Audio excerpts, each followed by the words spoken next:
আমি বলবো আলু যদি কম দিস তাহলে রান্না ভালো হয়। আলুতে মিষ্টি হয়ে যাবে। আলু দিয়েছিলাম একটা আমি ঠান্ডা একটু জল দে।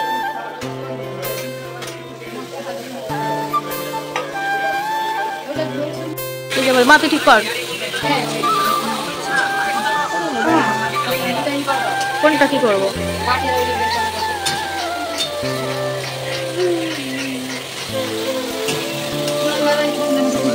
এইদিকে একটা ছোট রাঁধুনি আর বড় রাঁধুনি রান্না করতে বসে গেছে। আর দর্শক সব বসেই আছে, তোমরা সবাই দেখলে। দিদি বসে আছে, সোনালি ক্যামেরা ধরে দিচ্ছে, মা আছে, সুরাজ আছে, সবাই মিলে বসে গেছি রান্না করতে। ওরা যেহেতু রান্না করছে না, আমি আর সোনালদা করছি, ওকে আমি শেখাচ্ছিলাম। ও আমি বলছিলাম মাসি মা রান্না করতে দেয় না, আমি তোমার কাছ থেকে এসে এসে রান্না শিখি জানো এই বাড়িতে। যেমন আমি ঠিক আছে তুই তাহলে রান্না কর, আমি বলে বলে দিচ্ছি। তো আমি এই দেখো আমার মুখ থেকে অবস্থা, ভিডিওগুলো অনেকদিন আগেকার জানো তো। এই দেখো মাংসগুলো কষানো অলরেডি হয়ে গেছে, মাংস তুলবো করছি, তেলও ছেড়ে দিয়েছে মাংসগুলো থেকে।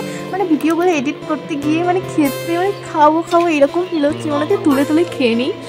যাই হোক, এই দেখো মাংস তুলে নিচ্ছি, অনেকগুলো পিস যেগুলো ছোট ছোট সেগুলো নিচ্ছি, কারণ আমার বড়ো মাংসগুলো দেখতে কেমন লাগে।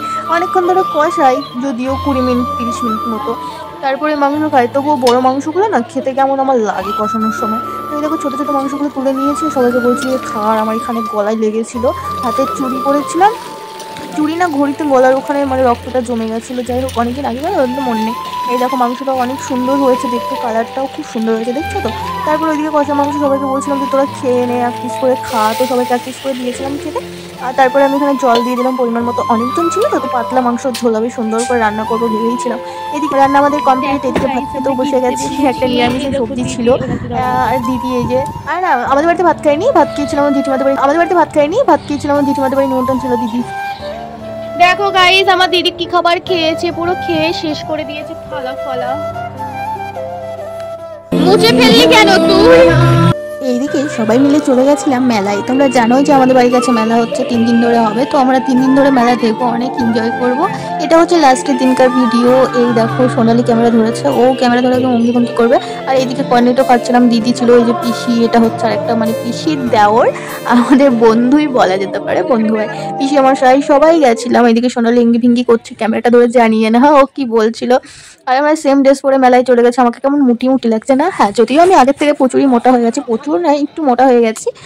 মোটা বলে না, এটাকে হেলদি বলে। আর সবাই বলে যে এটাই ঠিক আছে, এর থেকে বেশি মোটা হলে নাকি অবশ্য ভালো লাগবে না। এর থেকে যদি আমি রোগা হয়ে যায় না, যখন আমি শরীর খারাপ হয় রোগা টোগা হয়ে যায়, তখন আমাকে আর ভালো লাগে না দেখতে। তো সবাই মিলে বসে গেছিলাম এখানে ফুচকা খেতে, বসে না দাঁড়িয়ে দাঁড়িয়ে ফুচকা খাচ্ছিলাম।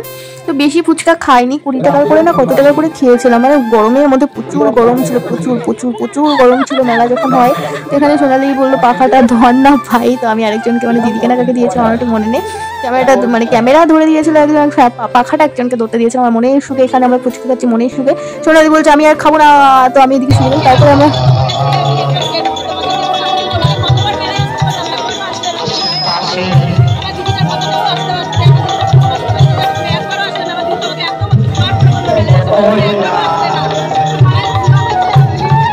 আমরা মেলা শেষ করে বাড়ি এসেছিলাম 1:30 2টোর দিকে। ভালো গান যদিও হচ্ছিল না, তো খাওয়া দাওয়া করে চলে এসেছিলাম। আর এদিকে বাড়িতে 2টো ক্যান এনে ফ্রিজের মধ্যে রেখে দিয়েছিলাম, তো সবাই চান্স করে আমরা ঘুমাবো ছাদের উপরে, কারণ জায়গা নেই। Thank you for watching.